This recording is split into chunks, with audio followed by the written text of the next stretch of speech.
আসসালামু আলাইকুম ওয়া রাহমাতুল্লাহি ওয়া বারাকাতুহু। লার্ন অ্যারাবিক চ্যানেলে তোমাদের সকলকে স্বাগত। তোমরা সবাই কেমন আছো? আশা করছি তোমরা সবাই অনেক ভালো এবং সুস্থ আছো। তো আজকে আমি তোমাদের জন্য একটি ইম্পর্টেন্ট বিষয় নিয়ে উপস্থিত হয়েছি। আর সেই বিষয়টি হচ্ছে এমনই বিষয় যেটি ছাড়া কোনো ল্যাঙ্গুয়েজে সঠিক স্ট্রাকচার বা সঠিক গঠনে না বলতে পারি না লিখতে পারি। আর সেই বিষয়টি হচ্ছে গ্রামার। তো আজকে আমরা অ্যারাবিক গ্রামারের একটি পার্ট বা একটি চ্যাপ্টার বা একটা অংশ পড়ব, সেটি হচ্ছে মুরাক্কাব ইজাফি। তো মুরাক্কাব ইজাফি মধ্যে মুরাক্কাব বলতে আমরা কি বুঝবো? মুরাক্কাবটা আসলে কি? তো মুরাক্কাব যেখানে দুই বা দুইয়ের অধিক শব্দ একসঙ্গে মিলে একটি অর্থ প্রকাশ করে, তখন সেটিকে আমরা মুরাক্কাব হিসাবে বুঝি বা জানি। আর মুরাক্কাব ইজাফি সেই মুরাক্কাবটাকে বলবো যে মুরাক্কাবের মধ্যে ইজাফাত হবে, বা একটি ইসিম আরেকটি ইসিমের দিকে নিসবাত হবে, বা একটি ইসিম আরেকটি ইসিমের সম্পর্ক বা সম্বন্ধ বায়ান করবে। সেই মুরাক্কাবটাকে মুরাক্কাব ইজাফি হিসাবে জানবো। তো চলো আজকে মুরাক্কাব ইজাফির অনেক লেন্দি ডিসকাশন হবে, কিন্তু আমরা সম্পূর্ণ আজকে করব না। যতটুকু পারবো অতি সহজ এবং সরল ভাষায় বোঝার চেষ্টা করব। আর তোমরা যারা এই ক্লাসটি দেখছো অবশ্যই শেষ পর্যন্ত দেখবে, কারণ এই ক্লাসের শেষে তোমাদের জন্য একটি অ্যানাউন্সমেন্ট আছে। তো চলো, আশা করি তোমরা সবাই উপভোগ করবে ক্লাসটি এবং শিখবে এবং লাস্ট পর্যন্ত আমার সঙ্গে জুড়ে থাকবে। তো চলো আমরা মুরাক্কাব ইজাফি সম্পর্কে জানবো। তো আজকে আমরা ডিসকাস করব মুরাক্কাব ইজাফি।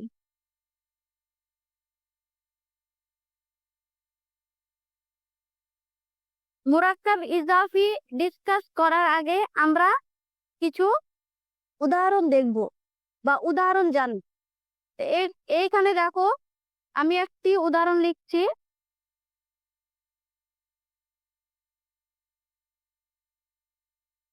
বিনতুর রাজুলি।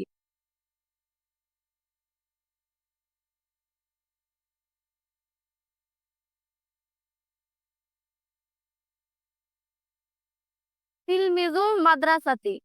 এইখানে দেখো দুটি উদাহরণ আছে বা দুটি বাক্যাংশ আছে বা দুটি মুরাক্কাব আছে।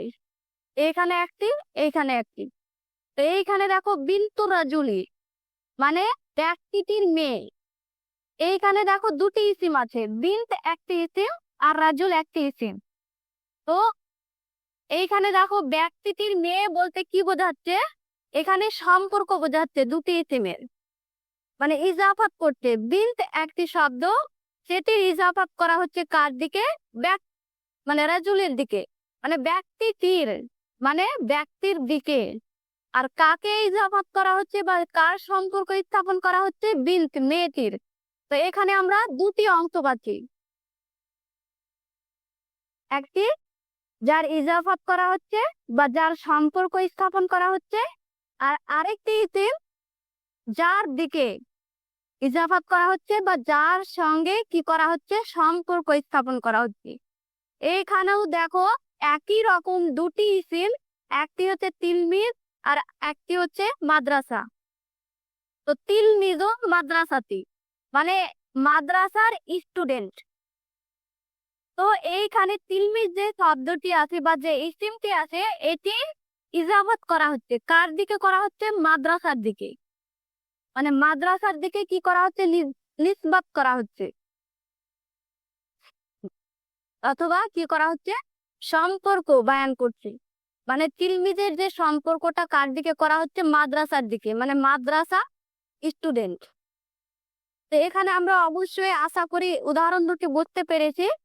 তো এইখান থেকে এবার আমরা জানবো যে মুরাক্কাব ইজাফি দুটো পার্ট থাকে, একটি হচ্ছে মুজাফ আর আরেকটি হচ্ছে মুজাফ ইলাই। এবার আমরা মুজাফ এবং মুজাফ ইলাই বলতে কি বুঝবো, মুজাফ বলতে কি বুঝবো আর মুজাফ ইলাই বলতে কি বুঝবো। তো মুজাফ বলতে যে ইসিমটিকে কি করা হয়, ইজাফাত করা হয়, তাকে আমরা মুজাফ বলবো। আর মুজাফ ইলাই যার দিকে ইজাফাত করা হয় বা যার দিকে নিসবাত করা হয় সেটি হচ্ছে মুজাফ ইলাই। তো এই দুটি উদাহরণে এখানে যেহেতু মেয়েটির কি করা হচ্ছে, ইজাফাত করা হচ্ছে, তাই এটিকে বলবো মুজাফ। আর রাজুলের দিকে কি করা হচ্ছে, ইজাফাত করা হচ্ছে, তাই এটি মুজাফ ইলাই। আর সেম তিলমিজুল মাদ্রাসা, একই রকম তিলমিজকে ইজাফাত করা হচ্ছে, তাই এটি মুজাফ। আর এখানে মাদ্রাসা মুজাফ ইলাই। এবার আমরা মুজাফ ও মুজাফ ইলাইয়ের কিছু নিয়ম আছে, কানুন আছে, রুলস আছে। মানে একটা বাক্যে যে মুরাক্কাব ইজাফি ইউজ হবে তার কিছু রুলস আছে, সেই রুলসকে ফলো করেই মুরাক্কাব ইজাফি একটা বাক্যে ইউজ হয়।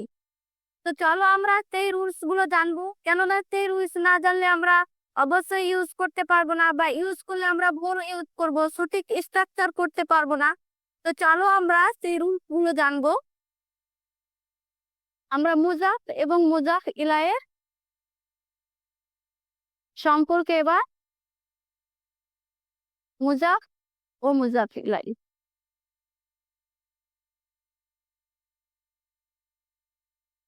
তো একটি বিষয় যেটাকে মুজাফ ইলাই বাক্যাংশে, মানে সে মুরাক্কাবের প্রথম অংশে মুজাফ আসবে আর পরে আসবে মুজাফ ইলাই। মানে প্রথমে আমরা মুজাফ ইউজ করব, তারপরে তার শেষে কি করব, মুজাফ ইলাই।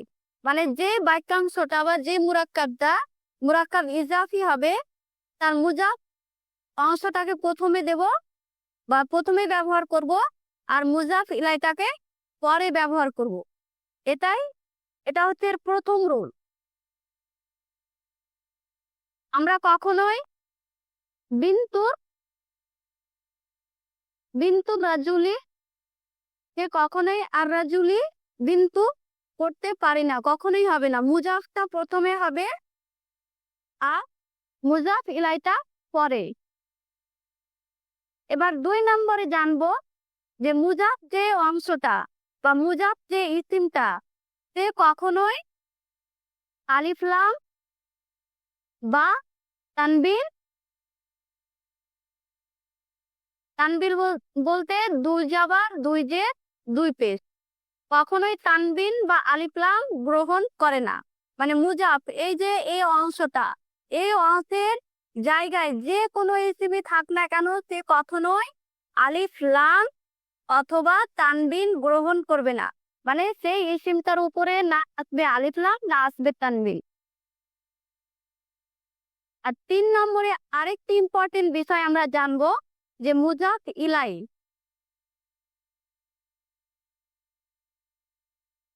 মুজাফ ইলাই সর্বদা জেরের হালাতে আসবে, মানে জের হবে, জারের হালাতে আসবে। আমরা জানি যে কোনো ইসিমের 3টি হালাত হয়, রাফা, নাসাব, জার।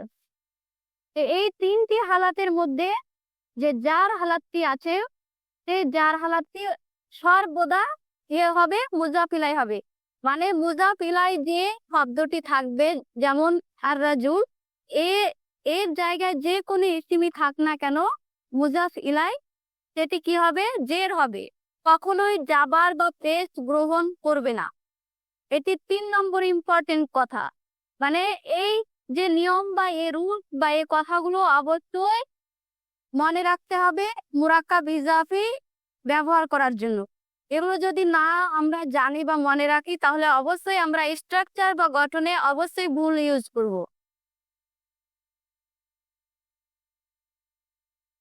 এগুলো হলো মূল। এরপরে আমরা আরেকটি বিষয় জানবো যে মুরাক্কাব ইজাফির, মানে মুরাক্কাব ইজাফি বলতে যে মুজাফ ও মুজাফ ইলাই নিয়ে যে বাক্যাংশটি হচ্ছে, মানে বিন্তু রাজুল যেমন, যেমন বিন্তু রাজুল এই অংশটি কোন হালাতে আছে, রাফা নাসাব না জার কোন হালাতে আছে সেটি আমরা কেমন করে জানবো? রাজুলি তো মানে মুজাফিলাই তো সর্বদা জের থাকবে, তাহলে কি আমরা বলবো যে এই মুরাক্কাব ইজাফিটা জারের হালাতে আছে? না, অবশ্যই না। ও হতে পারে ও রাফার হালাতে আছে, বা হতে পারে নাসাবের হালাতে আছে, অথবা হতে পারে ও জারার হালাতে আছে। মানে বিন্তুর মুরাক্কাব ইজাফের আগে যদি নাসাব প্রদানকারী কোনো থাকে, ইসিম থাকে বা আমিল থাকে, তাহলে অবশ্যই সেটা নাসাবের হালাতে থাকবে। অথবা যদি জার প্রদান করে কোনো হরফে জার কিংবা অন্য আমিল আছে, তাহলে অবশ্যই সেটা জারের হালাতে আসবে। তো আমরা কেমন করে বুঝবো যে এই মুরাক্কাব ইজাফিটা নাসাবের হালাতে আছে, না জারের হালাতে আছে, না পেশের হালাতে আছে? তো একটি মুরাক্কাব ইজাফির হালাত কিসের উপর নির্ভর করবে? মুজাফের উপর। মুজাফিলায় যেহেতু সর্বদা জের হবে, তার জন্য এটার সঙ্গে কোনো সম্পর্ক নাই। এখানে এই মুরাক্কাব ইজাফিটা কি আছে, কোন হালাতে আছে, সেটি নির্ভর করবে এই মুজাফের উপরে। মানে বিন্তু যদি থাকে, বিন্তু রাজুলি, তাহলে জানবো এটা রাফার হালাতে আছে। যদি বিনতার রাজুলি থাকে তাহলে জানবো নাসাবের হালাতে আছে। বিনতির রাজুলি যদি থাকে তাহলে জানবো জারের হালাতে আছে। মানে মুরাক্কাব ইজাফি যে হালাতটা সেটা মুজাফের উপর নির্ভর করবে। মুজাফ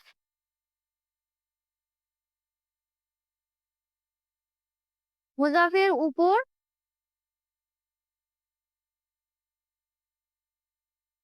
নির্ভর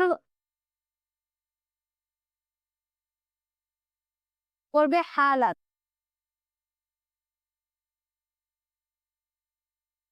এবার আরেকটি বিষয় আমরা জানবো যে মুরাক্কাব ইজাফিটা মারেফা আছে না নাকেরা আছে।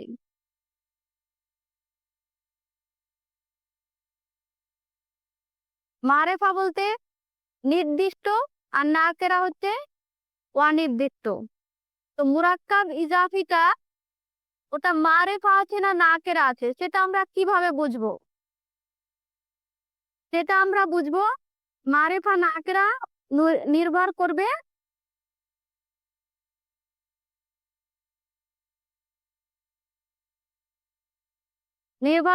মুজাফ ইলাইয়ের উপর।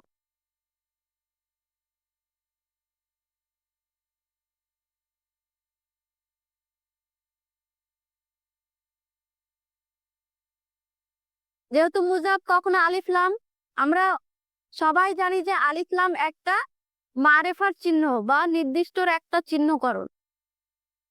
তো মুরাক্কাব ইজাফিতে মারেফা না নাকেরা আছে সেটি কার উপর নির্ভর করবে? কোন শব্দটিকে দেখে আমরা জানবো যে এই মুরাক্কাব ইজাফিটা মারেফা আছে না নাকেরা আছে? তো সর্বদা আমরা দেখবো মুজাফিলা এর দিকে। এটা বিন্তুর রাজুলি, এটা কি আছে? এই মুরাক্কাবটা কি আছে? মারেফা আছে। কেন মুজাফ ইলাই আলিফ লাম যুক্ত আছে, মারেফা আছে, তার জন্য এই মুরাক্কাব ইজাফিটা কি আছে? মারেফা আছে। এবার যদি এটাই থাকে বিন্তু রাজুলিন, তাহলে এটা কি? এই মুরাক্কাবটা কি আছে? নাকেরা আছে। কেন নাকেরা আছে? কারণ এই মুজাফ ইলাইতে নাকেরা আছে। তাহলে অবশ্যই আমরা এই জিনিসগুলো মনে রাখবো মুজাফ এবং মুজাফ ইলাইয়ের ক্ষেত্রে, যে মুজাফ সর্বদা প্রথমে আসে বাক্যের, মুজাফ ইলাই পরে আসে। আর মুজাফ যে শব্দটি হবে সেটি কখনো আলিফ লাম বা তানবিন গ্রহণ করবে না। আর মুজাফ ইলাই এর মানে রাফান নাসাব, মুজাফ ইলাই সর্বদা জার হবে, জের হবে। আর মুরাক্কাব ইজাফিটি কোন হালাতে আছে সেটি আমরা দেখব মুজাফের দিকে। মুজাফ শব্দটিকে দেখব, সেটি যে হালাতে থাকবে সেই মুরাক্কাব ইজাফিটা সেই হালাতেই গণ্য হবে। আর নেক্সট আমরা জানলাম যে মুরাক্কাব ইজাফিটি মারেফা আছে না নাকেরা আছে সেটি জানার জন্য আমরা মুজাফ ইলাইকে লক্ষ্য করব, ফলো করব। যদি মুজাফ ইলাই নাকেরা থাকে তাহলে আমরা জানবো এই মুরাক্কাব ইজাফিটি নাকেরা আছে, আর মারেফা থাকলে জানবো মারেফা আছে। এইটুকু আজকে আমাদের আলোচনা। এরপরে আরো অনেক কিছু ডিসকাশন আছে এর উপরে, এগুলো আমরা নেক্সট ক্লাসে জানবো। কিন্তু এটা তো আমরা শিখলাম রুল, কিন্তু তোমরা জানো বা আমরা সবাই জানি যারা অ্যারাবিক পড়ি, যে আমরা অনেক মুখস্থ করি বই থেকে, আরো আদার্স মুখস্থ করি এক্সাম দিয়ে লিখে, কিন্তু তারপরেও আমরা ইউজ করতে পারি না, ভুলে যাই বা ভুল করে দিয়ে ইউজ করার সময়। এগুলোর জন্য মেন কি জিনিস, মেন হচ্ছে প্র্যাকটিস করা, এর উপরে অ্যাক্টিভিটি করা, আর সেই জিনিসটাই আমরা এবার করব। এইখানে আমি কিছু ওয়ার্ড দেব, সেগুলো তোমরা হোমওয়ার্ক করবে, মানে নিজে তোমরা প্র্যাকটিস করবে, নিজে তোমরা গঠন করবে। আর সেই প্র্যাকটিস বা সেই গঠনগুলো তোমরা ইউটিউবে এই ভিডিওর মানে কমেন্টে তোমরা পোস্ট করবে, মানে যতটা পারবে, যেটুকু পারবে। আমি যতটুকু বোঝালাম সেই বোঝার উপরে যে যেটুকু তোমরা পারবে বা যেটুকু তোমরা লিখতে পারবে সেগুলো চেষ্টা করে কমেন্ট বক্সে অবশ্যই পোস্ট করবে। কেননা আমি দেখবো যে তোমরা কতটা মানে এই ক্লাসটা বুঝতে পেরেছো, সে আমি পোস্ট দেখেই বুঝতে পারবো, কমেন্ট দেখেই বুঝতে পারবো। তা আমি কিছু ওয়ার্ড দিব, সেগুলো দিয়ে তোমরা মুরাক্কাব ইজাফি গঠন করবে, মানে দুটি সিম দিব। সেটা মুজাফিলাই কখন বা রুলস গুলো জেনে কিভাবে ইউজ করবে সেটা তোমরা কমেন্ট বক্সে লিখবে। আর তোমরা যখন এই অ্যাক্টিভিটি গুলো করবে বা নিজে প্র্যাকটিস করবে, নিজে ইউজ করবে, তখনই তোমরা এই রুলসটাকে মনে রাখতে পারবে। নাহলে মুখস্থ করে শুনে নিবে, বুঝে নিলাম তাই মনে হবে, কিন্তু পরে তোমরা যখন সেন্টেন্সে ইউজ করতে যাবে তখন আর পারবে না, কারণ তোমরা সেই ব্রেনটাকে সেভাবে তোমরা ইউটিলাইজ করোনি বা সেভাবে অ্যাক্টিভিটিটাকে প্র্যাকটিস করোনি। তো আমি কিছু ওয়ার্ড দিচ্ছি, সেগুলো তোমরা মুরাক্কাব ইজাফি গঠন করে কমেন্ট করবে কমেন্ট বক্সে। তো এখানে আমি একটা ইসিম দিলাম কালামুন,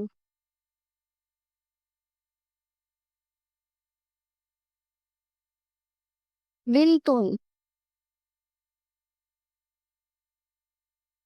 তোমরা এগুলো আহ, কি প্লুরাল কিংবা ওয়াহিদ তাসনিয়া জামা যে কোনো ইউজ করতে পারো, কিন্তু আমি যে দুটো রুলস বললাম, মানে হালাত আর মারেফা নাকেরা, এই দুটো বিষয় এই মুরাক্কাব ইজাফিতে ফলো হবে, তাই ওই দুটো জিনিস মনে রেখে তোমরা যে কোনো ভাবে তোমরা ইউজ করতে পারো। তারপরে আল কিতাব,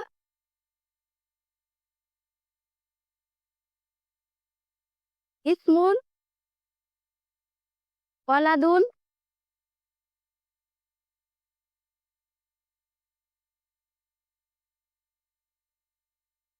এখানে এক একটা ওয়ার্ড তোমরা একাধিকবার ইউজ করতে পারো, কোনো সমস্যা নাই। জাস্ট তোমরা মুরাক্কাব ইজাফি গঠন করতে পারলেই হলো। আর যে রুলস গুলো বা যে আম, এগুলো বললাম, রুলস গুলো মানে সেগুলো ঠিক থাকলেই হলো।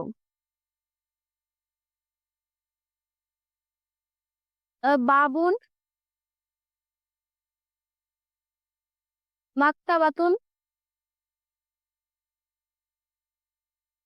গুরফাতুন। তোমরা 10টা সেন্টেন্স বা 10টা বাক্যাংশ বা 10টা মুরাক্কাব ইজাফি গঠন করবে, যে ওয়ার্ড গুলো দিচ্ছি।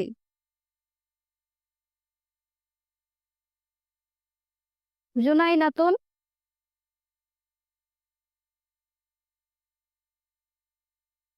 নিয়মাতুন,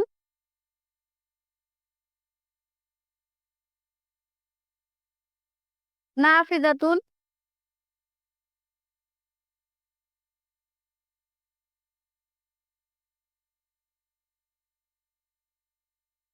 আল কাওয়াইদ। কাওয়াইদ বলতে গ্রামার। এই যে কয়টা ওয়ার্ড দিলাম, এই ওয়ার্ড গুলো দিয়ে তোমরা মুরাক্কাব ইজাফি তৈরি করবে, আর এই ভিডিওর কমেন্ট বক্সে তোমরা কমেন্ট করবে বা পোস্ট করবে। তো আজকে এই পর্যন্তই। আশা করছি তোমরা সবাই এই অ্যাক্টিভিটিটি করবে বা তোমরা আগ্রহী হবে। অবশ্যই আমি যতই বা অন্য কেউ যতই শেখাক বা তোমাকে যতই সহজ করে তোমাদেরকে বলে দেখ পড়িয়ে দেখ, যতক্ষণ না পর্যন্ত তোমরা নিজে করবে বা নিজে প্র্যাকটিস করবে বা নিজে ইউজ করবে, ততক্ষণ পর্যন্ত তোমরা আয়ত্তে আনতে পারবে না। এটা আমার ক্ষেত্রেও ঘটেছে, আর এটা সবার ক্ষেত্রে একই রকম। তুমি যতই পড়ো, যতক্ষণ না নিজে ইউজ করবে ততক্ষণ পর্যন্ত তুমি সেটা মাথায় রাখতে পারবে না। আর তার জন্যই এটা আমি ভেবে রেখেছি যে প্রত্যেকটা কনসেপ্টের পরে এইভাবে আমি কিছু অ্যাক্টিভিটি দেব বা হোমওয়ার্ক দেব, সেগুলো তোমরা নিজে করবে। আমি এখানে পারতাম এগুলো দিয়ে অনেক উদাহরণ তোমাদেরকে দেখাতে, কিন্তু সেখানে কোনো লাভ নাই। তোমাকে কনসেপ্ট বুঝিয়ে দিয়েছি, এবার তুমি নিজে করবে। আর ক্লাস এই পর্যন্তই। আরো কিছু ডিসকাশন আছে মুরাক্কাব ইজাফির উপরে, সেগুলো আমরা পরে ডিসকাস করব বা পরের ক্লাসে করব। আর আরেকটি বিষয় হচ্ছে, আমি এই গ্রামারের উপরে আমি একটি ক্লাস চালু করতে যাচ্ছি বা কোর্স চালু করতে যাচ্ছি। আর সেখানে এইরকম ভাবেই ক্লাস করানো হবে বা মানে কনসেপ্ট পড়ানো হবে জাস্ট শুধু। আর গ্রুপে তোমাদেরকে এইভাবে ওয়ার্ড দিয়ে দেওয়া হবে বা বাক্য দিয়ে দেওয়া হবে, মানে যেরকম কনসেপ্ট হবে সেই হিসাবে আমি ওয়ার্ড বা বাক্য দেব। সেখানে তোমরা নিজেই অ্যাক্টিভিটি করবে, গ্রুপেই অ্যাক্টিভিটি করবে, পোস্ট করবে। তো এভাবে আমি একটা কোর্স ডিজাইন করেছি, তো তোমরা চাইলে অবশ্যই জয়েন হতে পারো। আর জয়েন হওয়ার জন্য তোমরা এই নম্বরে কন্ট্যাক্ট করতে পারো। ক্লাসটি আমি 1 মে থেকে চালু করব। তোমরা যারা আগ্রহী, এভাবে শিখতে চাও বা নিজে অ্যাক্টিভিটি গুলো নিজে করতে চাও বা নিজে ব্যবহার করতে চাও, তারা অবশ্যই জয়েন করবে। আর কোর্সের ফি বেশি না, মান্থলি এটা পে করতে হবে। আর এটা আশা করেছি 6 মাসের মধ্যে আমি এভাবে অ্যাক্টিভিটির সঙ্গে আমি সেগুলো তোমাদের মানে কমপ্লিট করে মানে দিতে পারবো বা চেষ্টা করব। তো তোমরা অবশ্যই আশা করছি পছন্দ করবে এভাবে ক্লাস করতে, তাই অবশ্যই তোমরা জয়েন হও। এটা 1 মে থেকে আমি ক্লাসটা শুরু করব। আর অবশ্যই এই ক্লাসের এই অ্যাক্টিভিটি গুলো তোমরা এই ভিডিওর কমেন্ট বক্সে কমেন্ট করবে। তো আজকে এই পর্যন্ত। চলো আজকে নেক্সট ক্লাসে আমি হতে পারে এই মুরাক্কাব ইজাফের উপরে ক্লাস আনবো না, কিন্তু অন্যান্য আরো ইম্পর্টেন্ট বা ইন্টারেস্টিং যে টপিক গুলো আছে বা পার্ট গুলো আছে সেগুলো নিয়ে আবার একটা ভিডিও আনবো। আর পুরো ক্লাসগুলো করতে হলে অবশ্যই তোমরা এই নাম্বারে যোগাযোগ করো। আমি এখানে ক্লাসগুলো চালু করব 1 মে থেকে। আর সেখানেই তোমরা গ্রুপে অ্যাক্টিভিটি গুলো করবে, সব করবে। তো চলো আজকে এই পর্যন্তই। চলো আবার দেখা হচ্ছে নেক্সট ক্লাসে, নেক্সট পার্ট নিয়ে বা নেক্সট চ্যাপ্টার বা নেক্সট টপিক নিয়ে। তো চলো আজ এই পর্যন্ত। আর যারা এই চ্যানেলে নতুন আছো, তোমরা অবশ্যই চ্যানেলটি সাবস্ক্রাইব করবে এবং তোমাদের পরিচিতদের মধ্যে শেয়ার করবে। আসসালামু আলাইকুম ওয়া রাহমাতুল্লাহ।